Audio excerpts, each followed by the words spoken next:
خالد أعلمكم. وقال عليه الصلاة والسلام صلوا كما رأيتموني أصلي. وقال عليه الصلاة والسلام خذوا عني مناسككم، او كما قال عليه الصلاة والسلام.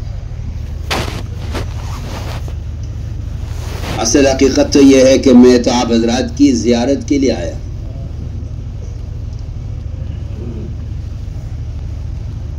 اور اس زیارت کے ساتھ ایک بہت اہم بنیادی غرض اور طلب لے کر آیا.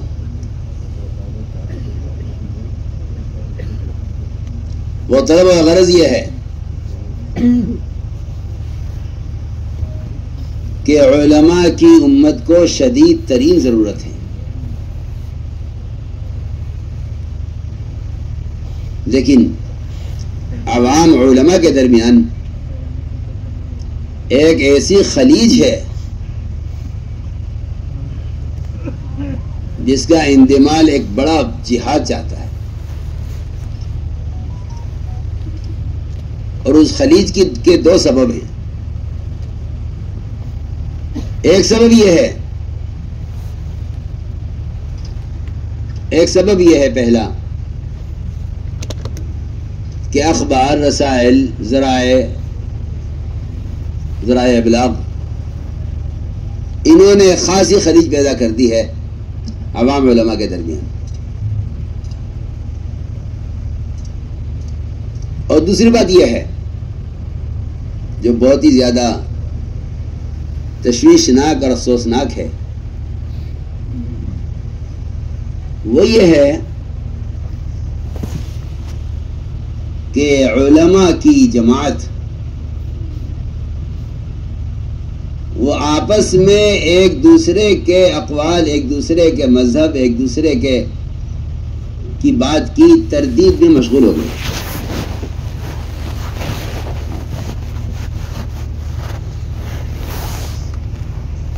یہ دو بڑے بنیادی خطرناک سبب بنے ہیں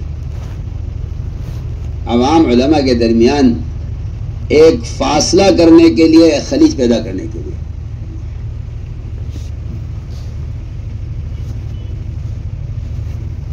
ہمارے اس کام کا بنیادی مقصد جو تھا، اور نفر کا جو اصل بنیادی مقصد، نفر کا جو اصل مقصد بعثت نبوت کے زیادہ قریب ہے، قتال سے بھی بڑھ کر.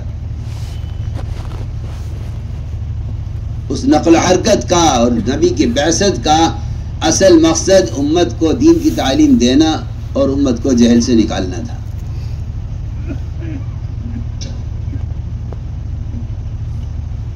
جو نفر کا اصل مقصد ہے، لیکن نفر کو جتنے اہتمام کے ساتھ تعلیم کے ساتھ جوڑا گیا ہے، وہ اہتمام قتال کے لیے یوں نہیں ہو سکتا کہ یہ نفر تعلیم کے لیے مستقل ہے اور قتال کے لیے عارض ہے. قتال عارض ہے، تعلیم مستقل کا عمل ہے،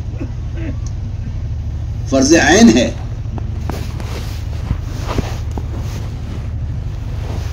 کہ نفر کا جو اصل مقصد تھا وہ تھا جو نبی کی بعثت کا مقصد تھا، کہ امت تک علم پہنچے اور امت کو جہل سے نکالا جائے. یہ اصل مقصد تھا نفر کا. لیکن یہ دو چیزیں ہیں، ایک علماء کی آپس کی مشغولی بڑھ گئی اور عوام کنارے ہو گئی. دوسری بات یہ ہے کہ عوام علماء کے درمیان وہ اختلاط، وہ صحبت اور وہ اجتماع نہیں رہا. آپ مدارس دیکھ لیں، میں تو صاف عرض کرتا ہوں کہ 2%، 3% مسلمان مدارس میں ہوگا. یہ جو سیلاب ہے امت کا جو باہر چلا جا رہا ہے جہنم کی طرف،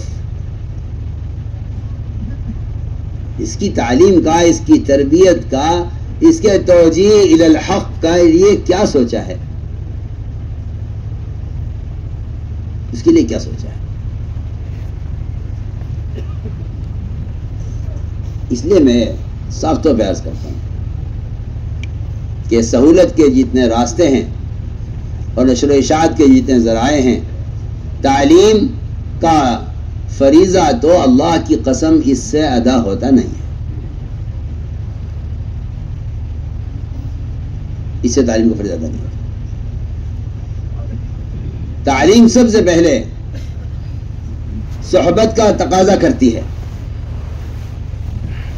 تعلیم ہو یا مطلوب، معلم ہو یا متعلم، ان میں سے دونوں کو اپنی جگہ چھوڑنی پڑے گی علم کے حاصل کرنے کے لیے۔ اس کے بغیر تعلیم کا کوئی تصور نہیں ہے۔ ہاں، معلومات نشر ہو سکتی ہیں، اصل بنیادی چیز ہے یہ کہ نفر کا سب سے اہم مقصد وہ امت تک علم کو پہنچانا تھا۔ لیکن میں جو اصل بات عرض کر رہا تھا کہ یہ دو چیزیں ہیں کہ علماء آپس میں ایک دوسرے کی تردید میں اور امت ارتداد میں، اس کو نیچے کر لیجیے موبائل کو،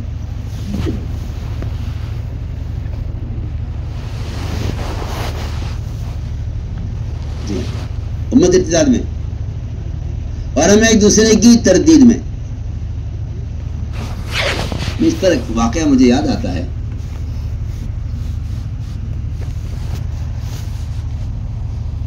عبداللہ بن مسعود، ابی بن کعب رضی اللہ عنہما دونوں سے اول کے لوگ ہیں، اور دونوں ایک شیخ التفسیر ہیں، ایک شیخ القراء ہیں۔ دونوں میں اختلاف ہو گیا کہ ایک کرتے میں نماز، ایک کپڑے میں سنت ہے، دو کپڑے میں سنت ہے، دونوں میں اختلاف۔ وہ اپنے دلائل پیش کرے، اپنے دلائل پیش کرے، وہ اپنا قول پیش کرے، وہ اپنا قول پیش کرے۔ عمر رضی اللہ تعالیٰ عنہ کو اس کا علم ہو گیا کہ یہ دونوں آپس میں اس میں اختلاف کر رہے ہیں۔ عمر رضی اللہ تعالیٰ عنہ نے سن کر فرمایا، بجائے اس کے کہ ان کے اس تکرار پر یا ان کے اس آپس کے مذاکرے پر ان کو بتلاتے کہ ہاں ماشاءاللہ آپ علم میں لگے ہوئے ہیں، اس لیے کہ آج کل بحث لوگ اس کو سمجھتے ہیں کہ میں اس کے خلاف دلائل تلاش کر لوں، وہ میرے خلاف دلائل تلاش کر رہا ہے، میں اپنے مذہب کو اس کے مذہب پر غالب کر دوں، وہ چاہتا ہے میں اپنا مذہب ان کے مذہب پر غالب کر دوں، جبکہ یہ میں کہتا ہوں علم کا موضوع ہی نہیں ہے سرے سے۔ ضرورت اس کی ہے کہ اپنے مذہب کی تحقیق، اپنے مذہب کی تعلیم، اپنے مذہب پر عمل۔ لیکن مذاہب اربعہ حق پر ہے۔ ایک دوسرے کی تردید کے لیے دلائل تلاش کرنا، ایک دوسرے کی تردید کے لیے طلبہ کو تیار کرنا، میرے نزدیک یہ نقصان کا سبب ہے، یہ کوئی راستہ نہیں ہے، یہ کوئی راستہ نہیں ہے۔ اس پر بہت قوت لگ رہی ہے۔ میں اپنا طلبہ سے کہتا ہوں کہ پہلے دن یہ سمجھ لو، بخاری شریف کا درس تو آتا، میں نے پہلے دن کہا، میں نے کہا طلبہ سے، ہم نے کہا اگر تمہارا مقصد یہ ہے کہ میں اپنی دلیل سے شافعی کے قول کو رد کر دوں، اپنے قول سے مالکیہ کے قول کو رد کر دوں، تو میں نے کہا تم بجائے تعلیم کے تردید میں لگ کے رہ جاؤ گے، اور تم سمجھو گے میری استعداد یہ ہے کہ میں فلاں امام کے خلاف دلیل تلاش کر سکتا ہوں۔ میں نے کہا یہ کوئی استعداد نہیں ہے، یہ کوئی صلاحیت نہیں ہے۔ تمہارا یہ وقت اگر ایک جاہل آدمی کو اسلام کے فرائض سکھلانے میں استعمال ہوتا تو بہت زیادہ نفع آپ کے لیے بھی ہوتا، اجر کا، اس کے لیے بھی ہوتا عمل کا۔ تو میں اس کو عرض کر رہا تھا کہ دونوں میں اختلاف، طلبہ نے سن لیا، سن کے فرمایا اگر آج کے بعد میں نے دیکھا کہ تم آپس میں اس بات میں اختلاف کر رہے ہو تو جو سزا میری سمجھ میں آئے گی تو میں وہ سزا دوں گا، جو مجھے سزا سمجھ میں آئے گی تو میں وہ سزا دوں گا، اگر آج کے بعد میں نے ایسا ہوتے ہوئے دیکھ لیا۔ فرمایا کہ تم دونوں صف اول کے لوگ ہو، اگر تم اس بحث میں پڑ گئے تو اس عوام کا کیا ہوگا جن کو خبر نہیں ہے دین کی، جنہیں اسلام کے فرائض معلوم نہیں ہے؟ ان عوام کو کون سکھلائے گا؟ اور تمہارے آپس کے اس اختلاف سے یہ عوام کون سی سنت پر عمل کریں گے؟ فرمایا کہ عمر رضی اللہ عنہ سے فرمایا کہ تمہیں چاہیے کہ ایک چیز پر عمل کرو اور عوام کو عمل پیش کرو کہ دیکھو یہ سنت ہے، دیکھو یہ سنت ہے، دیکھو یہ سنت ہے۔ میں تو کہا کرتا ہوں کہ اگر علم کا موضوع یہ بن کر رہ جائے کہ ایک دوسرے کی تردید میں لگ جائیں تو ہم تردید میں ہوں گے، امت ارتداد میں ہوگی، ہم تردید میں ہوں گے، امت ارتداد میں ہوگی۔ بلکہ ضرورت اس بات کی ہے، ضرورت اس بات کی ہے کہ علماء اور عوام کے درمیان اختلاط ہو، اجتماع ہو، اور عوام کے جہل کا علماء خود مشاہدہ کریں، خود معائنہ کریں،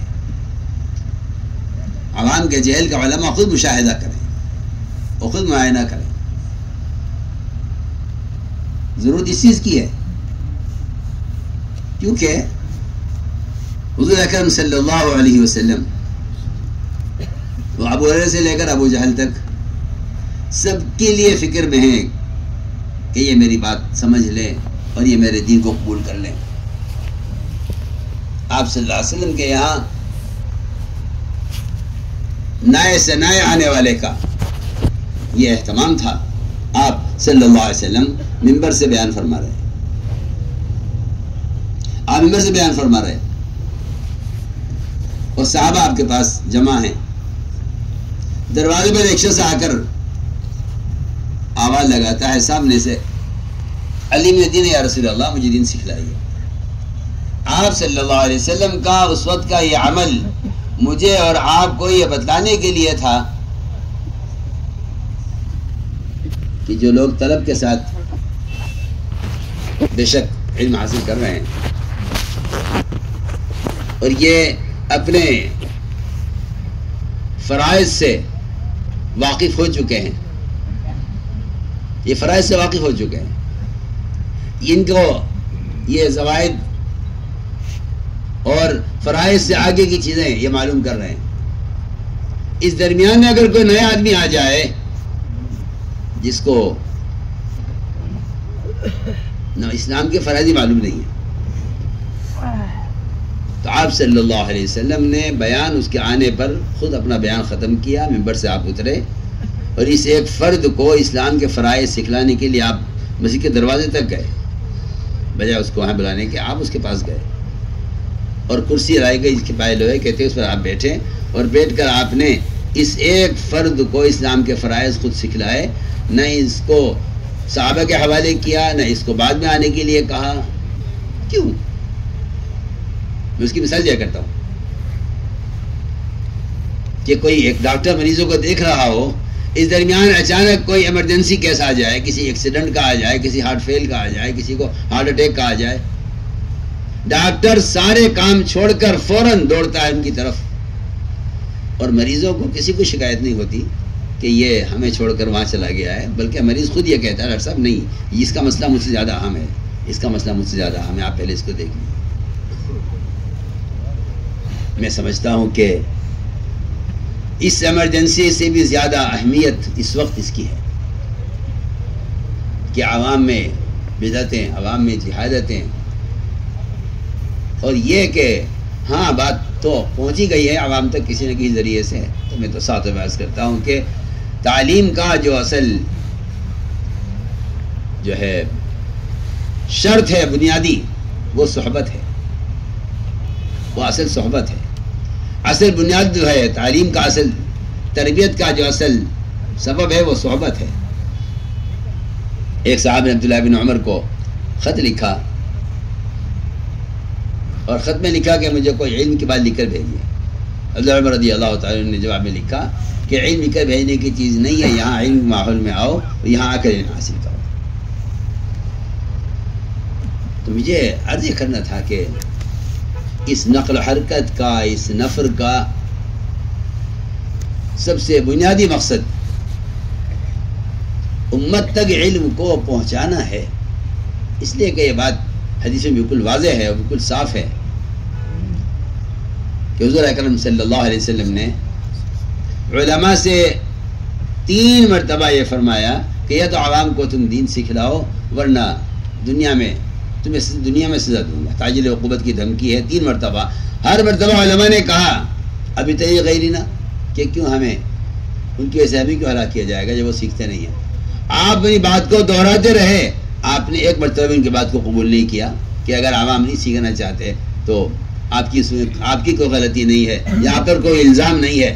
آپ اپنی بات کو دہراتے رہے یہاں تک کہ علماء نے خود یہ عرض کیا امہلنا سنت اسلام، 1 سال کا موقع دیجئے، جہاں جہاں تک بھی اسلام پہنچ گیا ہے ہم علم وہاں پہنچائیں گے۔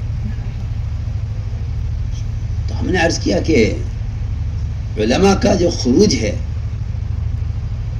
علماء کا جو نفر ہے، اس کا بنیادی مقصد امت کے جہل کا اس طرح علماء کو مشاہدہ اور معائنہ کروانا ہے جس طرح ایک ڈاکٹر مریض کے ساتھ بیٹھ کر اس کی نبض پکڑ کر، اس کا ہاتھ پکڑ کر، اس کا حال معلوم کر کے پھر اس کا علاج شروع کرتا ہے۔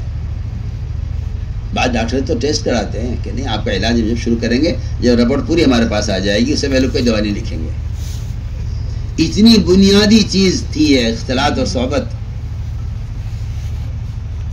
یوں نہیں کہ آپ لکھ کر بھیج دیں اور وہ اسے پڑھ کر عمل کر لیں۔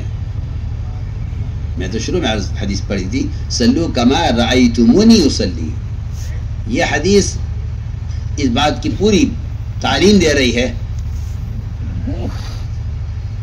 کہ تعلیم اصل اجتماع اور صحبت چاہتی ہے۔ کما رأیتمونی اصلی، کہ جس طرح تم مجھے عملی طور پر پڑھتے ہوئے دیکھ رہے ہو اس طرح نماز پڑھا کرو۔ اس لیے نفر کا جو اصل بنیادی مقصد تھا وہ امت کے جہل کا معائنہ کروانا ہے کہ علماء عوام کے درمیان رہ کر امت کے جہل کا مشاہدہ کریں اور معائنہ کریں۔ اور یہ بات بالکل حق ہے کہ بذات خود امت کے جہل کا، ارتداد کا، امت کی بے دینی کا خود جا کر مشاہدہ کیے بغیر وہ غم اور کیفیت پیدا نہیں ہو سکتی جو کیفیت مشاہدے سے پیدا ہوگی۔ بلکہ مشکل کی روایت ہے، فرمایا حضور اکرم صلی اللہ علیہ وسلم نے لیس الخبر کالمعائنہ، کہ ارتداد کی خبر پہنچ جائے آپ تک، آپ کو بتا دیا جائے کہ بھئی فلاں علاقے میں ارتداد آ گیا ہے، فلاں علاقے میں مسلمان مرتد ہو گئے ہیں، آپ کو بتا دیا جائے صرف، تو اس خبر سے میرے آپ کے اندر وہ غم اور کیفیت کیسے پیدا ہو جائے گی جب اللہ تعالیٰ نے خود موسیٰ علیہ السلام کو ان کی قوم کی گمراہی کی خبر دی، جو وحی ہے، یقینی ہے، اللہ تعالیٰ خود فرما رہے موسیٰ علیہ السلام سے۔ لیکن آپ صلی اللہ علیہ وسلم کی اس حدیث پر غور کیا جائے جس میں آپ فرما رہے ہیں لیس الخبر کالمعائنہ، یہ آپ نے یہ بات فرمائی حدیث ہے لیس الخبر کالمعائنہ، اس لیس الخبر کالمعائنہ کی تفسیر میں آپ نے یہ فرمایا ہے، حدیث ہے کہ موسیٰ علیہ السلام کو اللہ تعالیٰ نے بنی اسرائیل کی گمراہی کی خبر دے دی تھی، لیکن جو غم اور غصہ پیدا ہوا ہے وہ کیفیت جو قوم کو واپس لائے اللہ کی عبادت کی طرف، اس کی توحید کی طرف، اور بشر کی عبادت سے ہٹائے، اس غم اور کیفیت کے لیے معائنہ اور مشاہدہ ضروری ہے۔ زیادہ صاف ہوئی روایت کے اندر کہ وہ کیفیت یہاں پیدا نہیں ہوئی جبکہ خبر یقینی ہے، یہ کیفیت جب پیدا ہوئی جب موسیٰ علیہ السلام نے جا کر قوم کا حال دیکھا۔ قرآن کی آیت صاف ہے رجع موسیٰ الی قوم غضبان آسفا، کہ موسیٰ علیہ السلام پلٹے قوم کی طرف تو غصے میں بھی تھے، غصہ بھی تھا، غم بھی تھا۔ غصہ اس کا تھا انہوں نے ایسا کیوں کر لیا، غم اس کا تھا کہ اب تک کی ساری محنت کو انہوں نے کیسے ضائع کر دیا۔ ہم اس لیے عرض کرتے ہیں کہ تبلیغ میں کہ عنوان سے علماء کی نقل و حرکت، اس لیے اس نفر کا سب سے گہرا قتال سے بڑھ کر جو رشتہ ہے اس نفر کا وہ تعلیم کے ساتھ ہے. ہم سے تعلیم چاہتے ہیں، امت کو جہالت سے نکالنا چاہتے ہیں. عبداللہ بن عمر رضی اللہ تعالیٰ عنہ سے ایک صاحب نے مشورہ کیا کہ میں فلاں ملک میں جانا چاہتا ہوں جہاد کے لیے. فرمایا میں تجھے اس سے بہتر مشورہ دیتا ہوں، تو اپنے محلے میں مسجد بنا لے اور وہاں کے عوام کو اسلام کے فرائض سکھلایا کر، میں تجھے اس سے اچھا مشورہ دے رہا ہوں. یہ اس کو دیا مشورہ جس نے جہاد کے لیے عبداللہ بن عمر سے جہاد میں جانے کے لیے اجازت طلب کی. فرمایا کہ نہیں، اپنی مسجد محلے کی مسجد بنا لے. اور واقعی یہ آپ حضرات سے ہماری یہ درخواست ہے کہ صرف مدارس پر تعلیم کی ضرورت کو صرف مدارس کے لیے، مدارس تک اس کو محدود نہ رکھا جائے اور اس پر ہرگز کفایت نہ کی جائے. میں تو صاف طور پہ عرض کرتا ہوں کہ مدارس علماء کے صرف بننے کی جگہ ہے، صرف علماء کے بننے کی جگہ ہے. اگر مدارس صرف مدارس علماء کے استعمال کی جگہ بھی صرف مدارس رہ گئے تو اس کا پہلا نقصان تو یہ ہوگا کہ ہر عالم معلم نہیں رہے گا، ہر عالم معلم نہیں رہے گا، ہر عالم معلم نہیں رہے گا.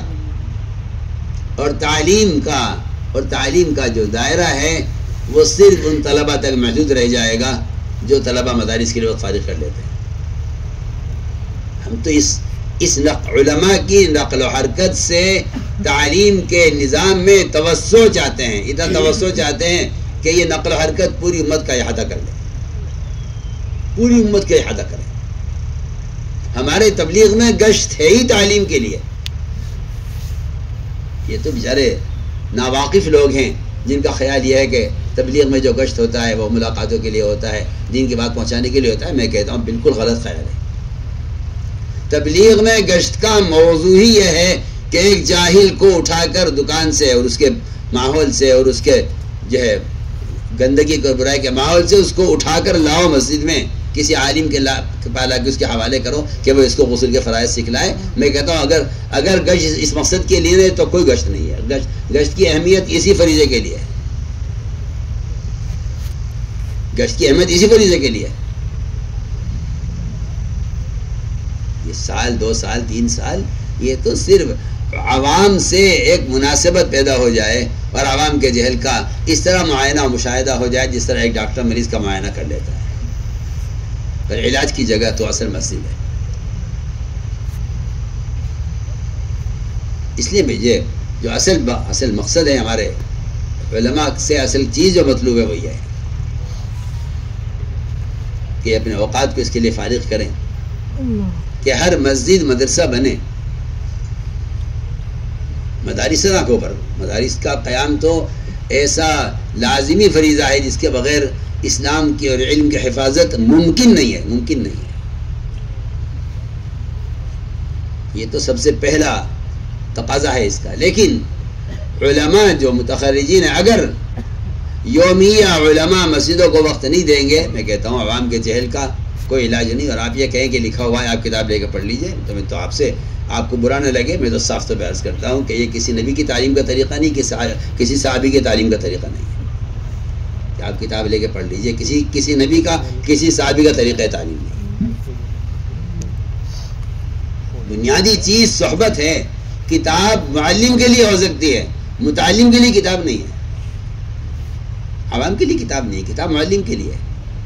نبی پر کتاب نازل کی گئی ہے، آپ اس کتاب سے انہیں عمل کر کے دکھلائیے. اخلاق کے بھی، معاملات کے بھی، معاشرے کے بھی، نماز کے بھی، آپ سارے جہاد کے بھی آپ عمل کر کے دکھلائیے. ان کو کتاب ہم نے آپ کو دی ہے، آپ اس کتاب سے اپنے عمل کے ذریعے اس کتاب کی تفسیر کیجیے. ہمارا تو اصل مقصد یہ تھا. ہمارے گشت کا تو موضوع ہی یہی ہے. میں صاف طور پہ عرض کرتا ہوں ہمارا تبلیغ میں گشت کے 2 موضوع ہیں: علم اور ایمان. علم اور ایمان یہ 2 بنیادی فریضے ہیں جس پر سارے دین کا مدار ہے. علم اور ایمان 2 چیزیں ہیں. اس علم اور ایمان میں کی تکمیل کے لیے، اس کی تعلیم کے لیے گشت ہے، بس علم اور ایمان کہ لوگوں کو دعوت دے کر علم کے حلقہ میں لایا ہے۔ ابو رضی اللہ تعالیٰ عنہ امام المحدثین ہیں، تعلیم کے دوران گشت کر رہے ہیں اور لوگوں اٹھا کر، خود امام المحدثین اٹھا کر لوگوں کو مسجدیں بھیج رہے ہیں کہ وہاں میراث تقسیم ہو رہی ہے، تم بازار میں کیوں؟ ان کا یہ عمل ہی بتلا رہا ہے کہ اصل گشت تھا اس کے کام کے لیے، کسی طرح مسلمان کو جہل اور گناہوں کے ماحول سے نکال کر اسے مسجد کے ماحول میں لایا جائے تاکہ یہ یہاں علماء کی صحبت میں رہ کر علم حاصل کرے اور ایمان کے حلقہ میں آ کر ایمان سیکھے۔ اس لیے ہم توسعہ تو بحث کرتے ہیں کہ تبلیغ میں جو گشت کا اصل موضوع تھا، وہ گشت کا موضوع ہی اصل ایمان کی تکمیل ہے۔ مالی صاحب کا جو ملفوظ ہے کہ میں اس کام کو کوئی نام رکھتا، تحریک ایمان اس کا نام رکھتا، ہم صاف سے بحث کرتے ہیں کہ ہم تو گشت کرتے ہی اس لیے ہیں تاکہ ایمان کی تکمیل ہو۔ لوگوں کو اعتراض بھی ہوتا ہے کہ کیا گشت سے ایمان بنے گا؟ مجھے تو حیرت جب ہوتی ہے جب جاننے والے یہ کہتے ہیں، سوال کرتے ہیں کہ کیا گشت سے ایمان بنے گا؟ آپ کے تو ماشاءاللہ سب پڑھنے پڑھانے والے لوگ ہیں۔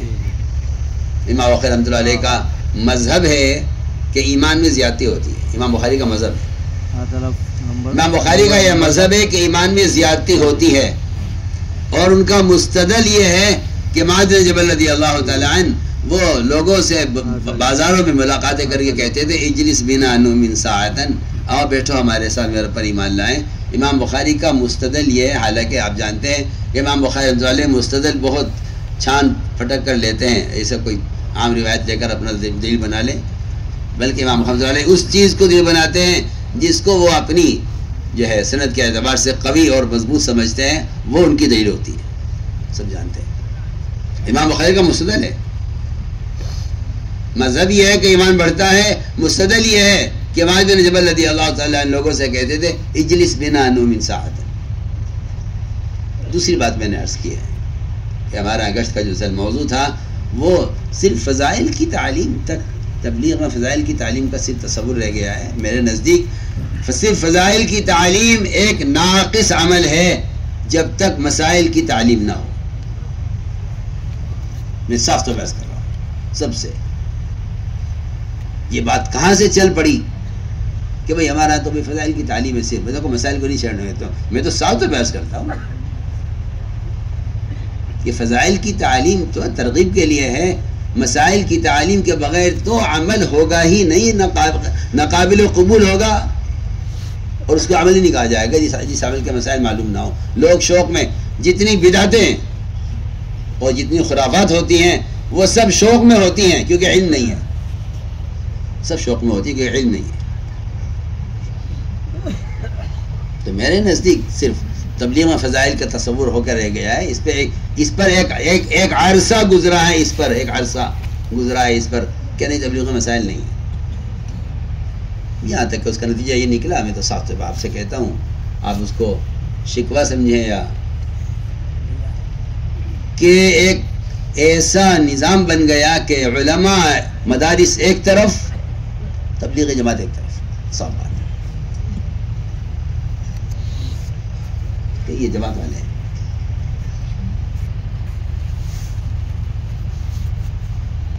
اور وہ ان کا صرف اتنا کہ بھئی فضائل کی تعلیم ہمارے یہاں ہے، وہ ہوتی ہے۔ اس میں کوئی شک نہیں ہے کہ فضائل کی تعلیم کا مقصد ایمان کی تجدید ہے۔ صرف عمل کا شوق پیدا کر لینا یہ فضائل کی تعلیم کا مقصد نہیں تھا۔ فضائل کی تعلیم کا مقصد ہے ایمان کی تجدید، کہ روزانہ ان وعدوں کو دہرا لو جو اعمال پر وعدے کیے گئے ہیں، تاکہ اللہ کے وعدوں پر یقین تازہ ہوتا رہے۔ جو اصل بنیادی مقصد تھا وہ یہ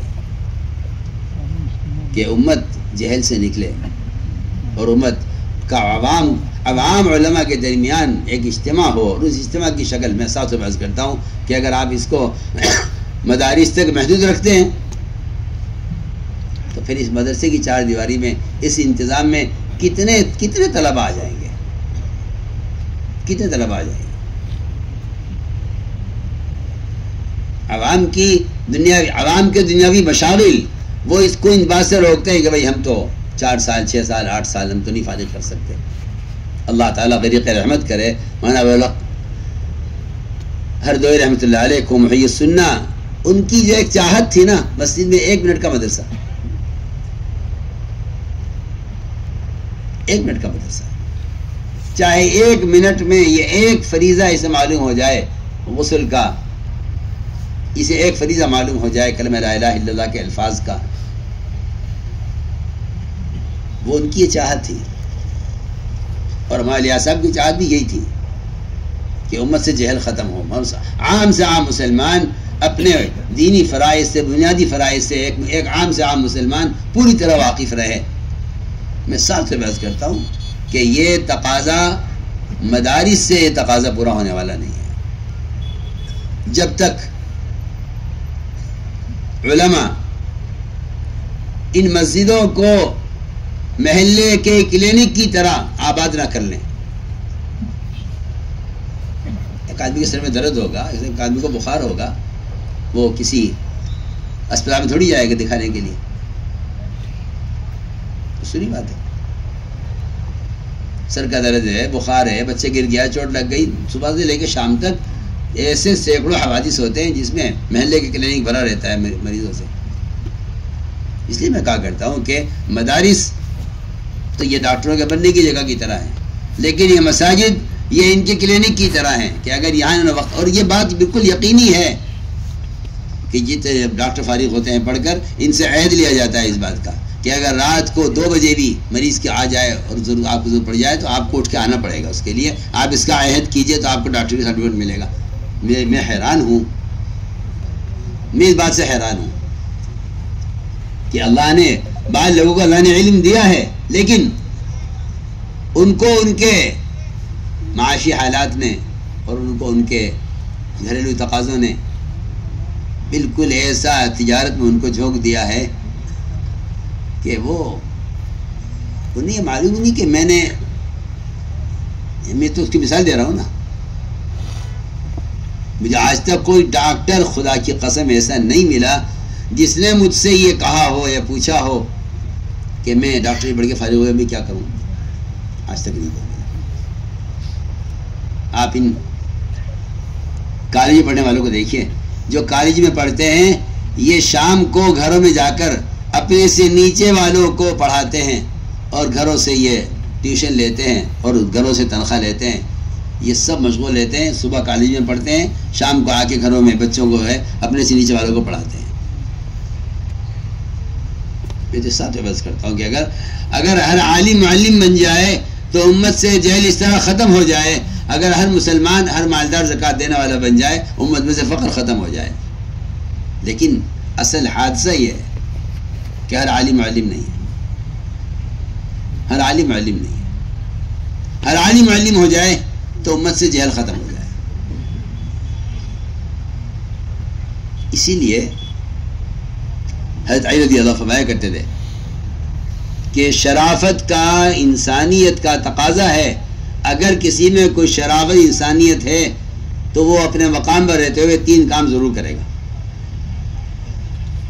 اگر کسی میں شرافت انسانیت ہے تو وہ 3 کام ضرور کرے گا، کیونکہ یہ 3 کام شرافت کے، انسانیت کے ہیں. قرآن کی تلاوت، مسجد کی آبادی کی محنت، اور تیسری بات جو اصل علماء سے متعلق ہے کہ ہر مسجد میں علماء کی ایک ایسی جماعت تشکیل کی جائے کہ جو وہاں کے عوام کو دین سکھلانے کے لیے کافی ہو جائے. ہر مسجد میں علماء کی تشکیل، ہر مسجد میں ایک جماعت تشکیل کی جائے علماء کی، جو وہاں کے عوام کو دین سکھلانے کے لیے کافی ہو جائے. ہم نے اس لیے عرض کیا ہے کہ ہمارے یہاں اصل مقصد علماء کے خروج سے یہ تھا. اللہ کا فضل ہے، اس کا کرم ہے کہ اس وقت علماء کی جتنی جماعتیں سال کی، پھر دوسرے سال کی، تیسرے سال کی الحمدللہ ملکوں میں پھر رہی ہیں. اور میں صاف طور پر عرض کرتا ہوں کہ خدا نہ کرے اس کا مقصد تعلیم کو کے نظام کو ہلکا سمجھنا یا اس کو چھوڑ دینا یا اس کی کوئی ضرورت نہ ہونا، یا یہ کہ یہ زیادہ اہم ہے. میں تو ساتھ تو بحث کرتا ہوں کہ اگر کوئی آدمی طلب لے کر آ رہا ہے اور کسی میں استغنا ہے اور ہم طلب والے کو چھوڑ کر نئے لوگوں کو تیار کرنے میں لگ جائیں تو عباسہ کے نزول کا بھی یہی موقع ہے. عباسہ کے نازل ہونے کا یہی موقع تھا کہ آپ صلی اللہ علیہ وسلم طلب لے کر آنے والے سے آپ نے کی پیشانی پر بل آ گئے تھے، اور وہ جو رؤسائے مشرکین جن میں استغنا تھا آپ کی بات سے، آپ ان کو سکھلانے کی کوشش میں تھے. آپ صلی اللہ علیہ وسلم نے ان کے آنے پر ناگواری ظاہر فرمائی، اس پر عباسہ نازل ہوئی. تو میں تو ساتھ بحث کرتا ہوں کہ ہمارے یہاں تو اس کا تصور بھی نہیں ہے، یہ تو اتہام ہے محض. اور وہاں اتہام ہوا کرتے ہیں جہاں افتراق ہوا کرتا ہے، وہاں اتہام ہوا کرتے ہیں جہاں اختلاف ہوا کرتا ہے. یہ کوئی متاثر ہونے کی چیز نہیں ہے، اور یہ بالکل کام پر کام کرنے والوں پر یہ اتہام ہے کہ بھائی ان کے یہاں تو وہاں مدارس کی اہمیت نہیں ہے اور مکاتب کی اہمیت نہیں ہے، یہ تو صرف نکلنے کے لیے کہتے ہیں. ہم تو صاف طور پہ عرض کرتے ہیں کہ نکلنے کی بے شک اہمیت اپنی جگہ ہے، لیکن ہم صاف طور پہ عرض کرتے ہیں کہ نکلنا تو یقینی ہے سب کے لیے، علماء کے لیے. یہ تو قرآن نے صاف کر دیا اس کو. کوئی اگر بیچارہ اناڑی آدمی یہ کہتا ہو کہ جی وہ نکلنا تو قتال کے زمانے میں ہوا کرتا تھا، قتال کے لیے ابھی تبلیغ والے جو ہیں وہ نفر کو تبلیغ کے ساتھ جوڑ کر اس کی اہمیت بیان کرتے ہیں. آپ اس پر غور کر لیجیے. اس آیت پر جو میں نے شروع میں پڑھی تھی، فَلَا نَفَرَ مِنْ كُلِّ فِرْقَةٍ مِّنْهُمْ طَائِفَةٌ لِيَتَفَقَّهُوا فِي الدِّينِ. اس آیت کا صاف ترجمہ یہ ہے کہ علماء کو سب کو نکلنا چاہیے مگر ایک بارگی نہیں. علماء سب نکلیں، علماء سب نکلیں، لیکن یک بارگی نہیں. یک بارگی نہیں کہ نکلنے کا قرآن یک بارگی نکلنے کو منع کر رہا ہے. ایسا کیوں نہیں کرتے؟ فلولا ایسا کیوں نہیں کرتے کہ علماء کی ایک جماعت نکلے لیتفقہوا فی الدین، کہ عوام کے جہل کے مشاہدے سے اپنے علم میں رسوخ پیدا کرے. ہم تو ساتھ بحث کرتے ہیں جو ڈاکٹر بشاندہ مریضوں کو دیکھتا ہے، ایسے ڈاکٹر کو دوائیں اتنی مستحضر ہوتی ہیں. خاص طور پر میں تو کہتا ہوں کہ وہ علماء اللہ جزائے خیر دے ان کو جو مستقل عوام کی کے مسائل پر اور ان کے جدید مشکلات پر غور کرتے ہیں. انہیں مسائل اتنے مستحضر ہوتے ہیں کیونکہ وہ مستقل طور پر علماء کے جو ہے عوام کی ضروریات کو اور ان کے مسائل کو دیکھ رہے ہیں. تو ہم یہ نہیں کہتے کہ آپ اس کو چھوڑیے، یہ کام غیر اہم ہے، یہ کام زیادہ اہم ہے، نہیں، بلکہ ہم یہ عرض کرتے ہیں کہ قرآن کہتا ہے کہ نکلنا تو سب کو ہے. ایسا کیوں نہیں کرتے کہ علماء کی ایک جماعت نکلے اور ایک جماعت مقام پر رہتے ہوئے جتنے بھی دینی تقاضے ہیں، طلب لے کر آنے والوں کی طلب ہے، تعلیم ہے، تدریس ہے، خطابت ہے، بہت سارے کام ہیں مسجدوں کے، کہ ان سارے کاموں کو یہ انجام دیں اور یہ اللہ کے راستے میں نکلیں. یہ نوبت بہ نوبت نکلنے کو قرآن صاف کہہ رہا ہے. ہم نے اس لیے عرض کیا کہ خروج تو سب کے لیے ضروری ہے. اسی لیے عبداللہ مبارک رحمۃ اللہ علیہ کے 6 مہینے کی نقل و حرکت، 6 مہینے کا جو ہے ان کا مقام پر رہ کر درس دینا، اس نے ان کے علم کو امت میں اتنا معروف کر دیا اور اس نے اتنی طلب پیدا کر دی کہ ان کے درس میں ان کی چھینک کا جواب دینے کا شور اتنا تھا کہ بادشاہ یہ سمجھا کہ ہمارے ملک پر کسی نے حملہ کر دیا. کہ جی نہیں بادشاہ سلامت، ایسی کوئی گھبرانے کی بات نہیں ہے، وہ تو عبداللہ مبارک کو چھینک آئی تھی، ان کے شاگردوں نے جواب دیا ہے. تو میں آپ سے ساتھ عرض کر رہا ہوں کہ یہ خروج اور نقل و حرکت علماء کا، اس سے عوام میں علم کی طرف بڑھے گی. یہ تعلیم کے نظام کو وسعت دینے کے لیے ہے. یہ نظام تعلیم میں مخل نہیں ہے، معاون ہے. ہاں بے شک کوئی آدمی بخاری شریف پڑھا رہا ہے، کوئی ترمذی شریف پڑھا رہا ہے، کوئی نسائی پڑھا رہا ہے، کوئی کنز پڑھا رہا ہے، کوئی کچھ پڑھا رہا ہے، کوئی کچھ پڑھا رہا ہے. اگر یہ پڑھا رہے ہیں تو یہ اپنی تعلیم چھوڑ کر چلے جائیں تو ممکن نہیں ہے. ہاں چھٹیوں میں، فراغت کے اوقات میں، یا متبادل کا انتظام کر کے.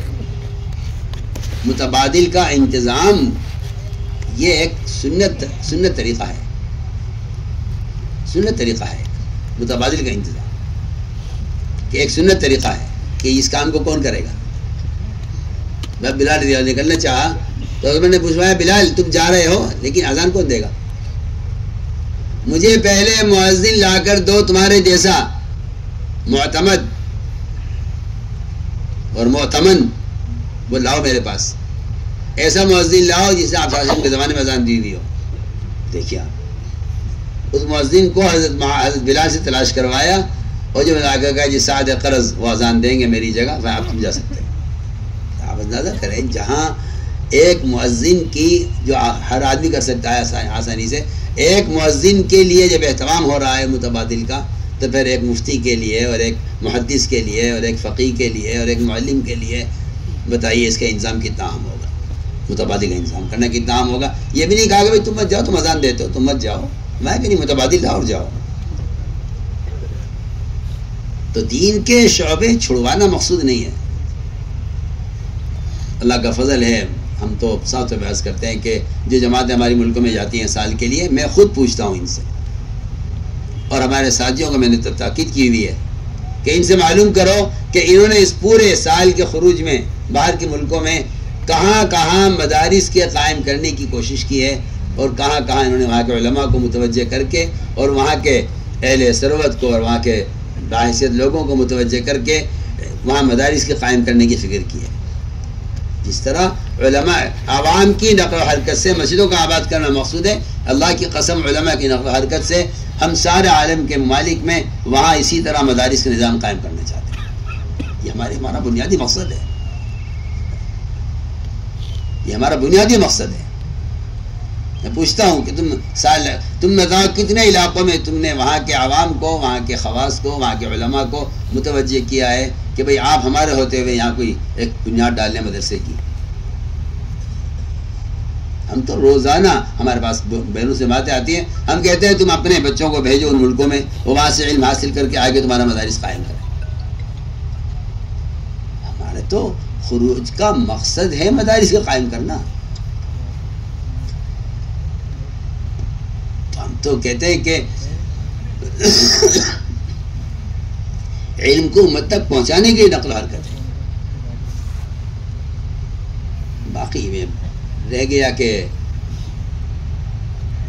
بھئی ہمارے تو اور بھی کام ہیں. بعض اللہ مجھے معاف فرمائے، بعض علماء ماشاءاللہ علماء ہوتے ہیں، پھر فراغت کے بعد وہ تجارت میں یا ملازمت میں یا دوسرے کاموں میں مشغول ہو جاتے ہیں. اور اس میں کوئی شک نہیں ہے کہ بعض لوگوں کے گھریلو حالات ایسے ہوتے ہیں کہ وہ شوق میں پڑھوا لیا اور پڑھنے کے بعد پھر وہ فارغ ہو گئے، اور فراغت کے بعد گھر کے تقاضوں نے انہیں کسی کام میں مشغول کر دیا. ایسے میں کیا عرض کروں، بات افسوس کی بھی ہے، شرم کی بھی ہے، لیکن عبرت کے لیے کہنا بھی ضروری ہے.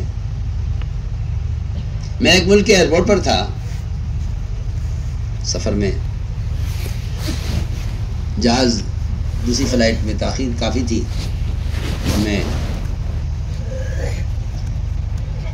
بیٹھا ہوا تھا انتظار میں، کھانے کا وقت آیا تو ایک صاحب مشرہ ایئرپورٹ پر، مشرہ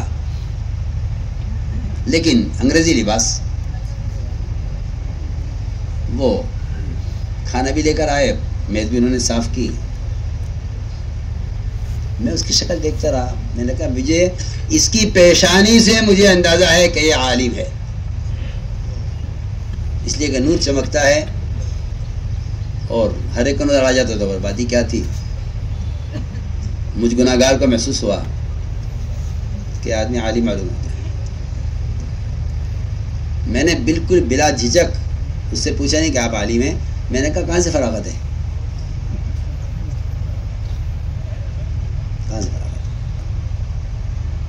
اسے بتایا کہ مظاہر سے میری فراغت ہے. میں کہا یہاں کیا کریں، کیا میں آپ سے کیا اپنا نہ رہوں آپ سے. اس کی استعداد، اس کی صلاحیت، اور وہ ایک ایئرپورٹ کے لانج میں میز صاف کر رہا ہے.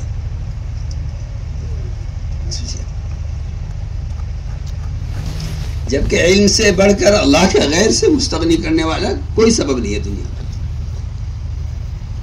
یہ سارے اسکول کالج کے پروفیسران کو دیکھو،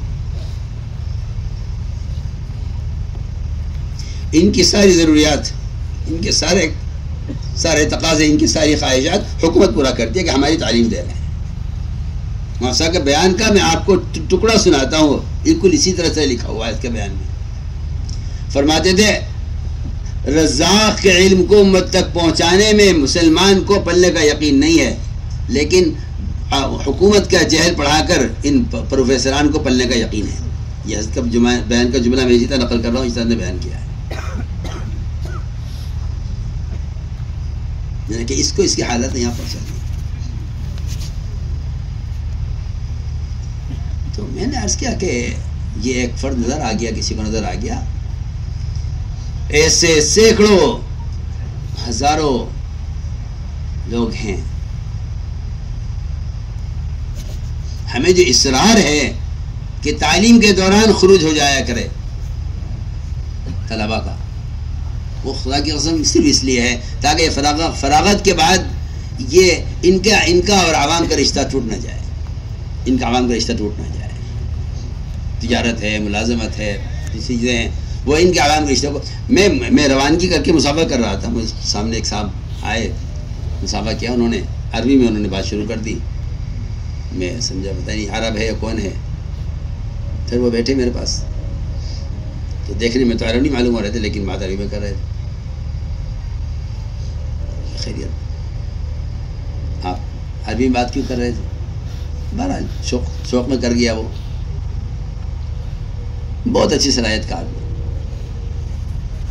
میں نے کہا ہو کیا کر رہے ہو؟ کہنے لگے ایک اسپتال میں ملازم ہوں.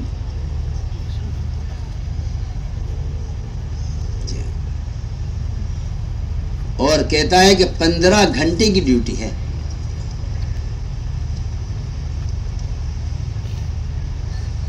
15 گھنٹے کی ڈیوٹی ہے. میں نے کیا کام ہے کہ جو عرب آتے ہیں اسپتال میں، ان عربوں کا ترجمہ کرتا ہوں ڈاکٹر کو.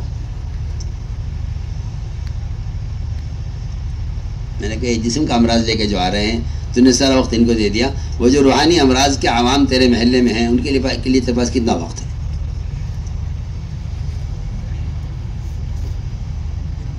تو یہ تو میں کہتا ہوں کہ آپ کے سامنے ہے یہ سارا نظام.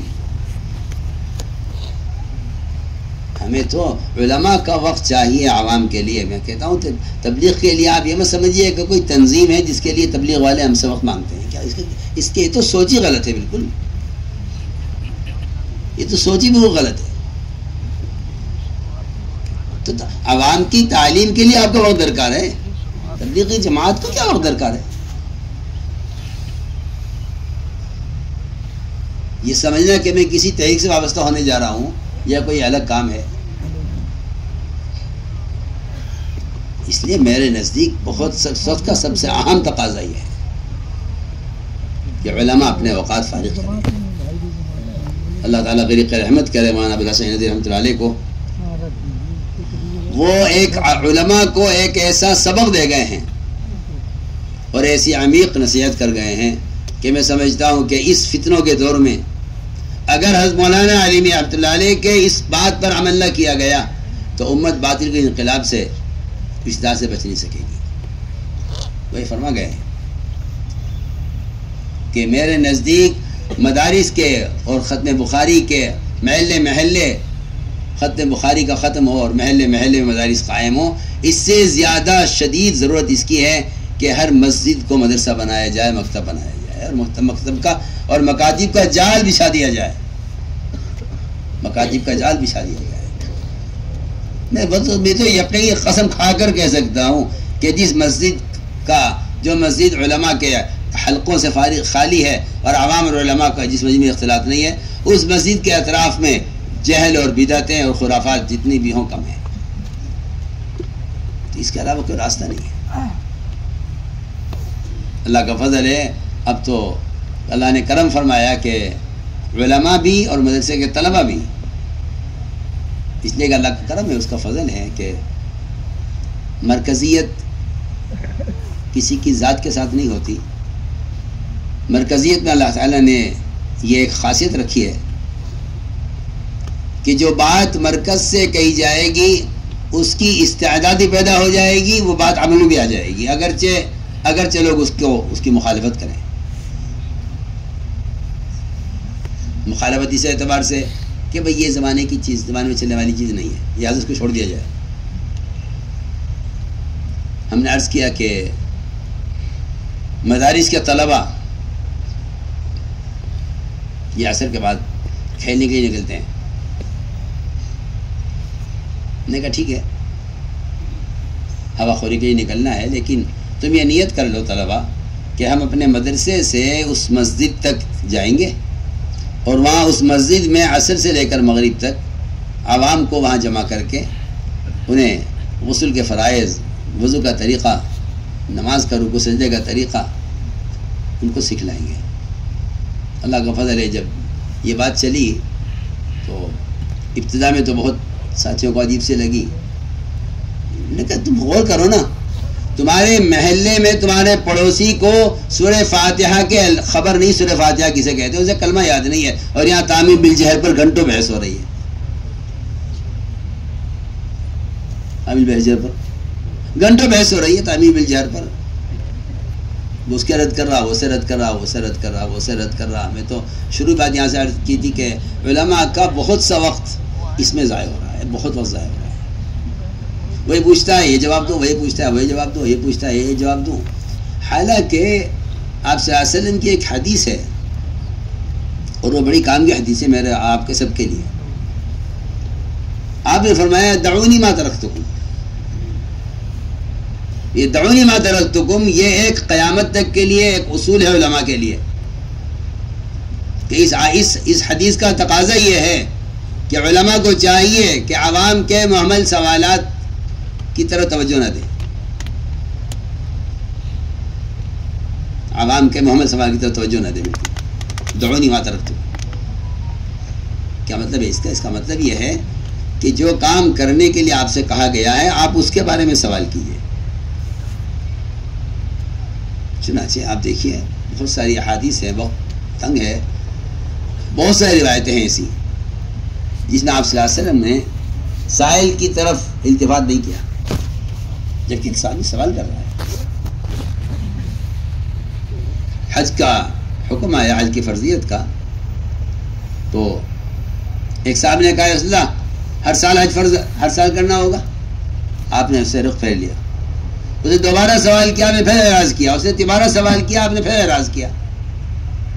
کیوں اعراض کر رہا ہے آپ؟ کہ شاید یہ سوال سے باز آ جائے. سوال یہ محمل سوال تھا کہ کیا ہر سال حج کرنا ہوگا. اس کو جائزہ کہ یہ پوچھتا کہ حج کا طریقہ کیا ہے، حج کیسے کریں، کب کریں، کیسے کریں، معلوم ہو گیا فرض ہو گیا، کب کریں کیسے کریں. اس نے سوال یہ کیا کہ حج کیا ہر سال کرنا ہوگا. آپ نے 3 مرتبہ اعراض کیا. پھر جب فرمایا اگر میں ہاں کر دیتا تو ہر سال حج فرض ہو جاتا. بتائیے آپ. میں نے غور کیا اس پر قرآن میں، تو جہاں سوال نبی کے کام سے متعلق ہے، شریعت سے متعلق ہے، وہاں جواب سائل کے ہٹنے سے پہلے آ گیا. بلکہ بعض مواقع تو ایسے ہیں کہ ابھی سائل کی بات پوری نہیں ہوئی اور جواب آ گیا، کیونکہ اللہ تعالیٰ کو خبر ہے کہ آگے کیا کہنے والا ہے سائل. اور بعض مواقع ایسے ہیں ایک ہی سوال ایک سوال یہودی نے کیا ہے، ایک سوال یہودی نے کیا ہے. یہود اور کفار جمع ہوئے، آپ سے سوال کیا اصحاب کہف کے اور جو ہے بارے میں، اور ذوالقرنین کے بارے میں، اور روح کے بارے میں. تو یہ سوال آپ کو اس کی ضرورت ہی نہیں تھی. نہ آپ کو جواب دینے کی ضرورت ہے، نہ آپ کو بتانے کی ضرورت ہے کہ میں عالم الغیب ہوں. بالکل ضرورت نہیں تھی. اللہ نے فرمایا کہ آپ سر سے جواب دے کے ان کو فارغ کر دیجیے، اور آپ کو لوگوں سے پوچھنے کی بھی ضرورت نہیں ہے، بھائی یہ مجھے بات معلوم نہیں ہے، پوچھ رہے میں کیا جواب دوں. اور اس سوال کے جواب میں بعض روایتوں میں تو مہینہ ہے، روایت میں کہ 1 مہینہ آگ لگ گیا اس سوال کے جواب کے آنے میں. بعض روایتوں میں تو 1 مہینہ ہے، بعض روایتوں میں 15 دن کا ذکر ہے کہ 15 دن کے بعد جواب آیا. کیونکہ سوال آپ کی نہ آپ کے طریقے سے متعلق ہے، نہ آپ کی شریعت سے متعلق ہے، اور سائل کا جو سوال ہے وہ تو انہوں نے ابھی ہمارا دینی قبول نہیں کیا، وہ سوال کر رہے ہیں آ کے آپ سے. آپ ان کے جواب کی کوشش میں مت پڑیے. فلا تمہاری فی ملا میرا ظاہرہ ولا تستطع فیہ منہم احدا. ادھر دوسرا سوال بھی یہودی نے کیا ہے، انہوں نے یہ سوال کیا آپ سے آ کر کہ اللہ محمد یہ بتائیے کہ مسجد کے زمین کے ٹکڑوں میں کون سا ٹکڑا اللہ تعالیٰ کو مبغوض ہے اور کون سا محبوب ہے. آپ نے فرمایا، آپ نے کہا مجھے اس کا علم نہیں ہے. جبرائیل فوراً جواب لے کر آئے اسی وقت، کیونکہ سوال آپ کے کام سے متعلق تھا. جبرائیل اتنا خوش آئے، کہنے لگے یا رسول اللہ آج تو اللہ تعالیٰ کا مجھے وہ قرب ملا ہے جو اس سے پہلے کبھی نہیں ملا. مسجد کے بارے میں سوال تھا تو اللہ کا وہ قرب ملا جو کبھی نہیں. میں کہا کرتا ہوں کہ جبرائیل جو اس طریقہ عبادت کے مکلف نہیں ہیں، ان کو تو صرف سوال کرنے پر اتنا قرب مل گیا، جو عملی طور پر مسجدوں کو وقت دیں گے وہ کتنا قرب پائیں گے. ایک سوال درمیان میں آیا، میں نے کہا جو عملی تو ویسے کریں گے، جو اس کے مکلف ہیں وہ کتنا قرب پائیں گے.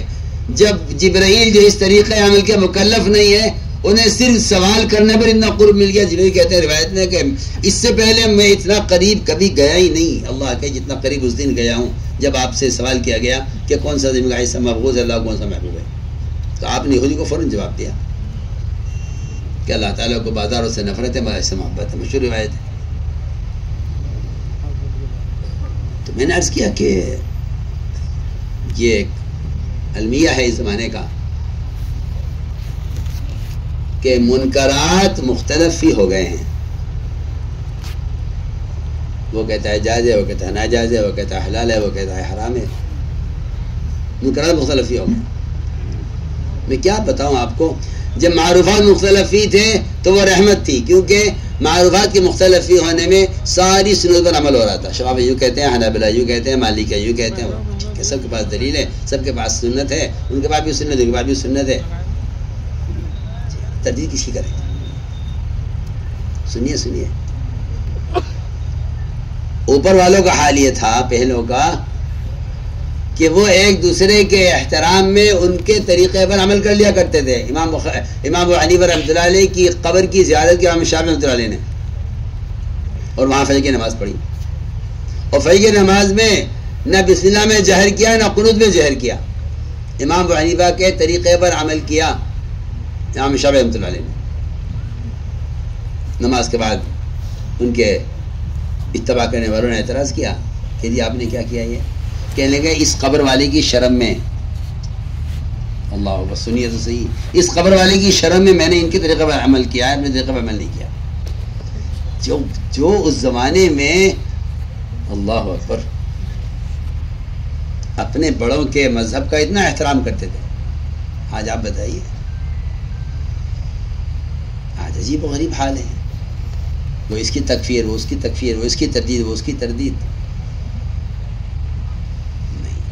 میرے دوستوں میں کہتا ہوں کہ قریب آؤ، قریب آؤ، قریب آ کے دیکھو، قریب آ کر دیکھو، قریب آ کر دیکھو. دوریوں سے تو واقعی غلط فہمیاں پیدا ہوتی ہیں. قریب آ کر دیکھو، میدان میں اتر کر دیکھو نا، پوچھو نا کہ کیا ہے، ضرورت کیا ہے، کام کیا ہے. قریب آ کر دیکھو نا. عبداللہ مبارک رحمۃ اللہ علیہ امام اوزاعی کے پاس آئے تو امام اوزاعی نے عبداللہ مبارک کو نصیحت کی کہ دیکھو یہاں ایک بدعتی آیا ہوا ہے، نئی نئی باتیں وہ چلا رہا ہے، بہت اس سے بات نہ کرنا، اس سے ملاقات نہ کرنا، اس سے بچ کر رہنا. خوب ڈرایا. پوچھا کیا نام ہے ان کا، کیا کون ہے؟ کہ ابو حنیفہ کہتے ہیں ان کو. سمجھ گئے عبداللہ مبارک امام اوزاعی کو غلط فہمی ہے ان کے بارے میں. گئے اور جا کر امام ابو حنیفہ رحمۃ اللہ علیہ کے بہت سارے مسائل ان کے جو مستنبط تھے وہ لکھے، اور جگہ جگہ کہیں کہیں نعمان یہ کہتا ہے، نعمان یہ کہتا ہے، نعمان یہ کہتا ہے. 3 دن تک مسلسل بیٹھ کر ایک کاپی تیار کی اور اس کاپی کو لے کر آئے اپنے ساتھ. امام اوزاعی نے پوچھا یہ کاپی کیسی ہے تمہارے پاس؟ او خراسانی یہ کاپی کیسی ہے؟ کہ جی یہ تو کچھ مسائل ہیں فقہی اس کے اندر. لا مجھے دکھلانا. ظاہر بات ہے وہ بھی اپنے زمانے کے بڑے عالم تھے. صبح سے لے کے رات تک پڑھی وہ کاپی اور پڑھ کر کہنے لگے کہ آخر یہ کون آدمی ہے یہ، اور میں تمہیں وصیت کرتا ہوں کہ اس آدمی کے ساتھ کی صحبت میں جا کے رہو، اس سے علم حاصل کرو، اس کا علم بہت گہرا ہے. اور امام ہمارے خراسانی نے کہا کہ یہ وہی صاحب ہیں جن سے ملنے کو آپ نے مجھے سختی سے منع کیا تھا اور جن کو آپ نے بدعتی کہا تھا، یہ وہی صاحب ہیں. فرمایا میں نصیحت کرتا ہوں کہ ان کے ساتھ رہو، ان کی صحبت سے علم استفادہ کرو. تو میں کرتا ہوں کہ قریب آ کے دیکھنا چاہیے اور کہنے والے کی مراد تک پہنچنا چاہیے، یہ ضروری ہے. اگر کہنے والے کی مراد تک نہیں پہنچیں گے لوگ تو پھر بڑے بڑے فتنے، بڑے فساد ہوں گے. خالد رضی اللہ تعالیٰ عنہ نے جن لوگوں پر حملہ کر دیا تھا، ان کے سبانہ کہنے پر خالد نے حملہ کر دیا ان پر. آپ نے فرمایا اے اللہ، خالد نے جو کیا ہے میں اس سے بری ہوں. کیوں تم الفاظ میں کیوں الفاظ میں کھو گئے؟ تم مراد کیوں نہیں معلوم کی؟ وہ کہہ رہے ہیں سبانہ ہم دین بدل چکے ہیں، ہم مسلمان ہو چکے ہیں، تم نے اسلمنا کیوں نہیں کہا، سبانہ کیوں کہا؟ آپ سوچیے تو صحیح، اس لفظی نزاع نے کتنا بڑا نقصان کرایا. آپ نے فرمایا کہ اللہ میں خالد کے فعل سے میں بری ہوں، جو اس نے کیا ایسی غلطی ہے، میں سے بری ہوں. آپ سوچیے، بے گناہ لوگ مارے گئے ہیں سبانہ کہنے پر، جبکہ وہ سب کے سب اسلمنا کہہ رہے تھے، سبانہ لفظ استعمال کیا انہوں نے. ان کی مراد تھی اسلمنا، الفاظ تھے سبانہ. انہوں نے کہا اسلمنا کیوں نہیں کہا، سبانہ کیوں کہا؟ دیکھیے آپ بتائیے. آپ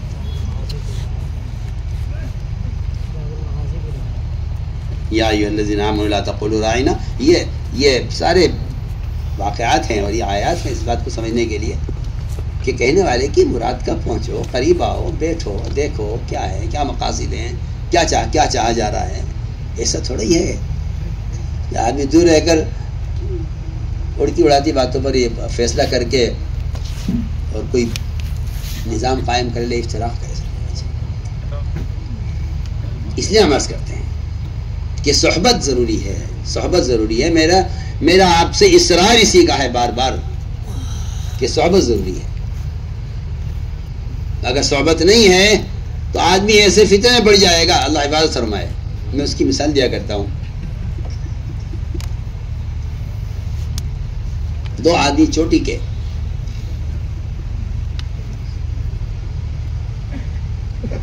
اس میں سید القراء تھے ابی بن کعب رضی اللہ تعالیٰ عنہ. سید القراء کہتے ہیں. سید القراء ابی بن کعب ایک صاحب کو قرآن پڑھتے ہوئے دیکھا. یہ بہت اہم واقعہ ہے اور یہ میں اس لیے سناتا ہوں علماء کو خاص طور پر، عوام کی تو سطح کی چیز بات نہیں ہے، یہ علماء کو سناتا ہوں خاص طور پر کہ اس واقعے سے معلوم ہوتا ہے کہ صحبت اصل ہے. اگر صحبت نہیں ہے تو پھر ایسے فتنے پیدا ہوں گے جن کا کوئی علاج نہیں ہوگا.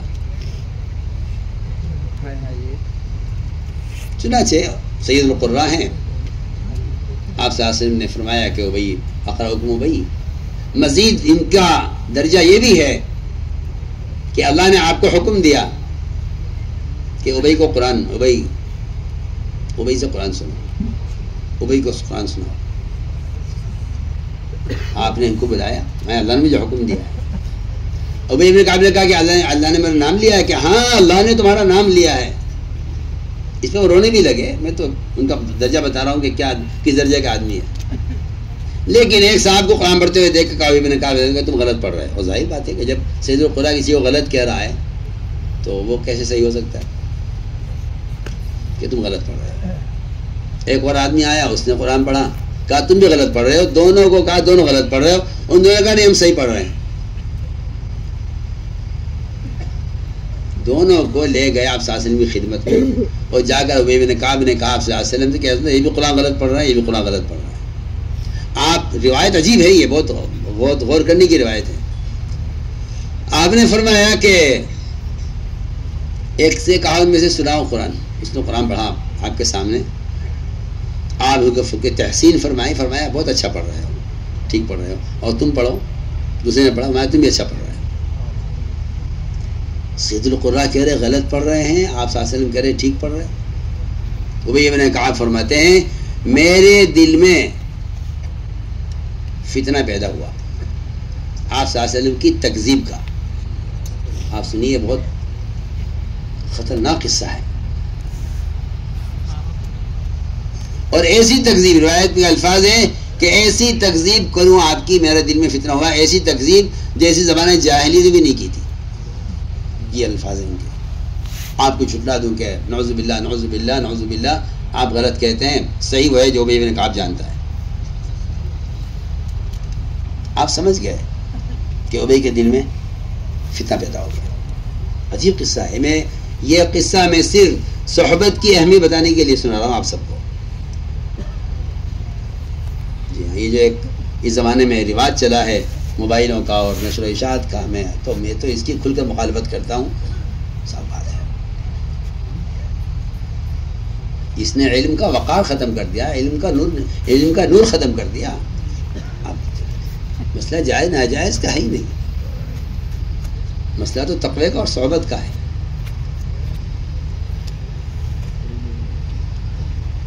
چنانچہ آپ سمجھ گئے کہ ابی کے دل میں فتنہ پیدا ہو گیا ہے. آپ نے کیونکہ صحبت وہ بتلائے گی، جب میں شروع سے کہہ رہا ہوں کہ وہ تو ڈاکٹر مریض بیٹھیں گے تو پتہ چلے گا نا اندر کیا ہو رہا ہے. باہر انہیں اس بات کا پورا یقین تھا کہ میں صحیح ہوں یا غلط ہے. جب وہاں گئے آپ صلی اللہ علیہ وسلم کی صحبت میں تو آپ صلی اللہ علیہ وسلم نے ان کی اس کیفیت کو دیکھا. روایت میں ہے کہ فرماتے ہیں کہ آپ نے میرے سینے پر ہاتھ رکھ دیا تو میں سر سے لے کر پیر تک پسینہ پسینہ ہو گیا. اور فرماتے ہیں وہی میں نے کہا کہ میرے اذعان اور یقین کا حال یہ تھا کہ میں اللہ تعالیٰ کو اپنی آنکھوں سے دیکھ رہا تھا. تو آپ نے دیکھا کہ اب ابی کی کیفیت یہ ہو گئی ہے، اس کے دل سے یہ ریب اور یہ شک ختم ہو گیا ہے. تو ابی ابن کعب رضی اللہ تعالیٰ عنہ کی کیفیت بدلی. تو آپ نے فرمایا کہ ابی، میں نے اللہ سے دعا کی تھی کہ اے اللہ میری امت تو امی ہے اور اس کے لیے ایک طرح سے پڑھنا مشکل ہو جائے گا، تو 7 طرح پڑھنے کی اجازت دے دے. اللہ تعالیٰ نے 7 طرح پڑھنے کی اجازت دے دی ہے. یہ بھی ٹھیک پڑھ رہے ہیں، یہ بھی ٹھیک پڑھ رہے ہیں. یہ میں آپ کو ایک مثال عرض کر رہا ہوں. جی ہاں، تصحیح کس طرح ہوگی؟ تو صحبت ہے جو دلوں سے ان فتنوں کو اور شکوک کو دور کرتی ہے. کہ قریب آ کے پوچھو، قریب آ کے دیکھو.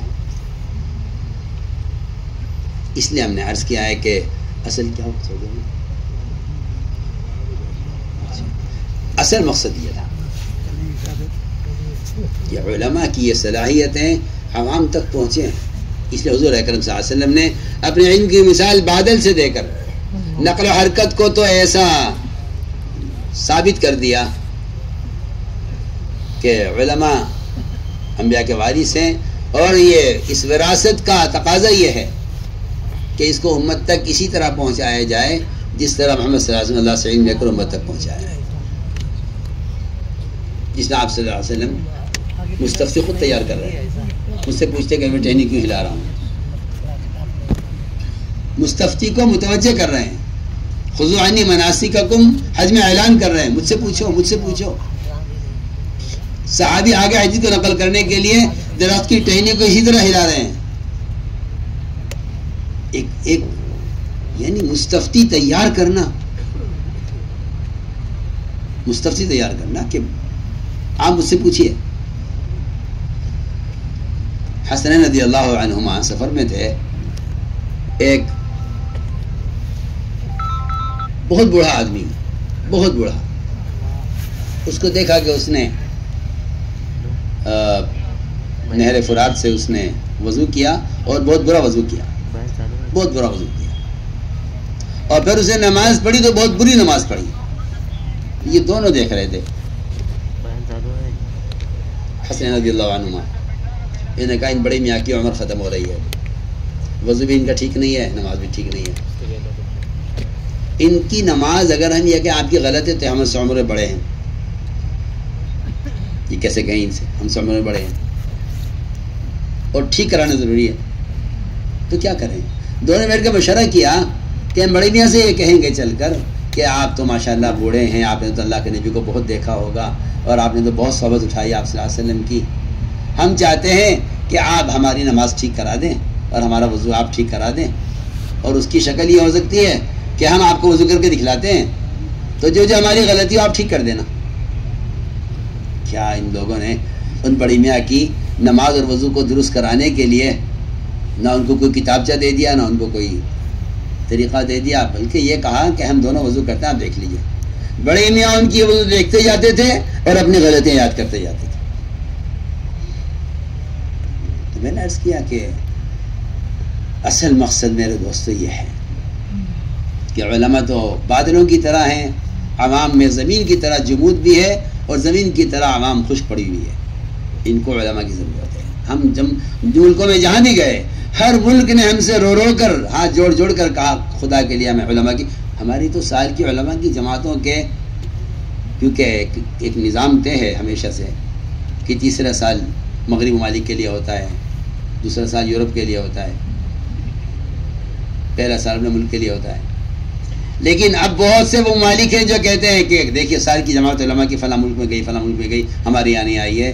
اب تو ہمیں یعنی عالم بھر کے تقاضوں کی وجہ سے علماء کو دوسرے ایسے ممالک کا بھی رخ دینا پڑ رہا ہے. اس بات ہے جب کسی جماعت میں سارے علماء ہوتے ہیں، اللہ اکبر، وہ جماعت ہی کیا جماعت ہوتی ہے، اللہ اکبر. یہی اصل ترتیب بھی تھی اس زمانے صحابہ اکرام میں. علماء کی جماعتیں بنا کے بھیجا، عوام نہیں، علماء کی جماعتیں بھیجی جاتی تھی. اگر 70 صحابہ غزوے میں شہید ہوئے ہیں تو 70 صحابہ صرف علم پہنچانے میں بیر معونہ میں شہید کیے گئے ہیں. آپ بتائیں یہاں کون سا معرکہ تھا اور کون سا یہاں قتال تھا؟ نہ دفاعی قتال تھا، نہ اقدامی قتال تھا، کچھ نہیں تھا. یہ جو آج کل ایک جہالت عام ہو گئی ہے لوگوں میں کہ خروج تو نقل و حرکت تو قتال کے لیے ہوا کرتی، تبلیغ والے نکالنے کے لیے. تو آپ سے پڑھیے، آپ نفر کو پڑھیے. اس قصے میں تو نفر ہے ہی اصل تعلیم کے لیے. اہل نجد نے مطالبہ کیا تھا آپ صلی اللہ علیہ وسلم سے کہ حالانکہ دھوکہ دیا انہوں نے اور یہ کہ ہمارا اسلام آ گیا، علم نہیں آیا، علماء کو بھیجیے ہمارے یہاں. آپ صلی اللہ علیہ وسلم نے 70 علماء اس کفر کے زمانے میں جب اکثر جگہ بدامنی تھی، اور عجیب بات ہے کہ اتنی بدامنی کے زمانے میں یہ علماء کی جماعت نکلی، ان میں سے کسی کے پاس ہتھیار نہیں تھا. یہ جو آپ کا خیال ہے کہ بھئی وہ تو خروج تو نفر تو قتال کے لیے ہوتا ہے، اس باب کو تو ایسا بند کر دیا گیا کہ اب تو عوام یہ سمجھتی ہے کہ صرف خروج غزوات کے لیے ہوگا. صحابہ کا اسی کے لیے فضائل ہیں، اسی کے لیے نکلنے کے پروادے ہیں، اور اس میں نہ نکلنے پر وعید اسی قتال کے لیے ہیں. یہ بھی خیال بالکل باطل خیال ہے. آپ اس میں غور کر لیجیے. 70 علماء، ایک دو نہیں، 70 علماء آپ نے چنے. سب کے سب علماء تھے، قراء علماء کہا جاتا تھا اس زمانے میں. اور آپ نے ان کو روانہ کیا اور یہ سب نہتے تھے. ہتھیار کسی کے پاس نہیں. ہم تو تعلیم دینے کے لیے جا رہے ہیں، ہم خدا کی تھوڑی جا رہے ہیں کہ ہتھیار لے کے نکلیں.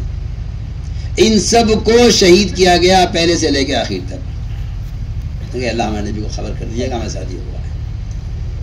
70 علماء شہید کیے گئے ہیں صرف امت کو تعلیم دینے کے لیے. مدینے سے روانہ کیے گئے، نجد کے علاقے میں بیر معونہ میں شہید کیے گئے. اس لیے ہماری آپ سے یہ درخواست ہے کہ آپ کا کام، آپ کا وقت تبلیغی جماعت کے لیے نہیں چاہیے، آپ کا وقت امت کی تعلیم کے لیے چاہیے. اور آج یہ کہ ہم تو تعلیم دے رہے ہیں، ہاں بے شک آپ تعلیم دے رہے ہیں، اس میں کوئی شک نہیں ہے، اس میں تو کوئی دو رائے نہیں ہے، اس فریضے کوئی انکار نہیں ہے. لیکن آپ کے علم میں جتنا حصہ اس طالب کا ہے جو آپ کے حلقے میں بیٹھا ہوا ہے مدرسے میں، اتنا حصہ ان عوام کا ہے جن کو اس مدرسے سے کوئی علم سے کوئی سروکار نہیں ہے. وفی اموالہم حق للسائل والمحروم. یہ مال کے بارے میں حکم ہے تو بتائیے علم کے بارے میں علم کے بارے میں کیا حکم ہوگا جو اس کی آخرت کی ہمیشہ کی زندگی کا مدار علم پر ہے. مالداروں کے مال میں دونوں کا حق ہے، سائل کا بھی ہے غیر سائل کا بھی ہے. میں کہتا ہوں تو بے علم میں سائل کا حق ہے تو غیر سائل کا بھی تو حق ہے نا. آپ صلی اللہ علیہ وسلم کا خود طالب تیار کرنا اور مستفتی تیار کرنا. اللہ جزائے خیر دے ہمارے مفتی شبیر صاحب دامت برکاتہم شاہی کے بڑا اہم موضوع چھڑا ہوا تھا. علماء جمع تھے اور بہت ہی زیادہ یعنی بہت اہم موضوع پر غور کیا جا رہا تھا. اچانک ایک بالکل عام آدمی پینٹ شرٹ پہنے ہوئے ننگے سر وہ آیا کہ جی مجھے ایک مسئلہ معلوم کرنا ہے. وہ فوراً چھوڑا سب کو. آپ اس کو محاضرہ کہی ہے یا جو ہے کیا کہتے ہیں فقہ سیمینار کہی ہے، چھوڑ کے ایک دم اٹھ گئے. اس کے پاس بیٹھ کے جا کے ہاں بھائی بتا کیا بات. میں نے کہا اگر واقعی محمد صلی اللہ علیہ وسلم کی اس عوام کو تعلیم دینے کی سنت کا اگر واقعی یہ آدمی اس کی عملی علامت ہے، میں تو پورے یقین کے ساتھ کہتا ہوں اگر واقعی اس بات کو ہمارے علماء بہت پہلے سمجھ لیتے تو آج امت کے جہل کا یہ حال نہ ہوتا. جہل کا یہ حال نہ ہوتا. میں نے تو صاف عرض کیا ہے کہ مدارس جتنے بھی مدارس ہیں دنیا میں بڑے چھوٹے، ان سب مدارس کو چاہیے کہ یہ اطراف کی ساری مسجدوں میں مسائل کے حلقے قائم کرنے کے لیے اپنے طلبہ کی بھی اور اپنے مدرسے کے علماء کی بھی ترتیب بنا دیں. میں تو صاف کہتا ہوں کہ آپ ماشاءاللہ آپ حضرات مدارس قائم کرتے ہیں، مدارس بناتے ہیں. آپ کو عوام کو تعلیم دینے کے لیے اضافی مدرس رکھنے چاہیے. آپ صلی اللہ علیہ وسلم کی کہ صحابہ میں اضافی مدرس اضافی معلم تھے جن کا آپ تقاضے پہ بھیجا کرتے تھے. صرف میں کہتا ہوں کہ ممبر سے واعظ ہو جائے یہ اس سے آپ کو میری بات اگر سمجھ میں نہیں آئے گی تو اعتراض ہوگا. میں تو صاحب کہتا ہوں، میں تو اس بارے میں پوری طرح بدنام ہوں کہ صاحب آپ سے کہتا ہوں کہ آپ ممبر کے واعظ کو علم سمجھتے ہیں. میرے نزدیک اس سے تعلیم کا مسئلہ حل نہیں ہوتا. آپ میری بات کو مانے یا نہ مانے. شب معراج ہوئی تو معراج پہ واعظ ہو گیا، شب قدر ہے تو شب قدر پہ واعظ ہو گیا. جو بیٹھ کے واعظ سننے رو رہے ہیں آپ پکڑ کے بیٹھ کے پوچھ لیجیے سورہ فاتحہ یاد ہے اس کو. یعنی میں آپ کو بتانا چاہتا ہوں کہ امت نے اپنے اندر کے جذبات کو دین سمجھ لیا ہے. جذبات دین نہیں ہے، فرائض دین ہے.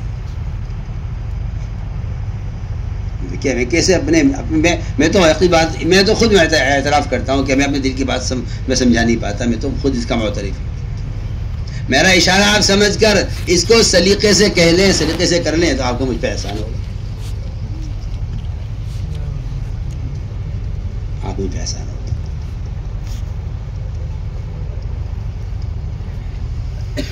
تو یہ ہیں بنیادی چیزیں.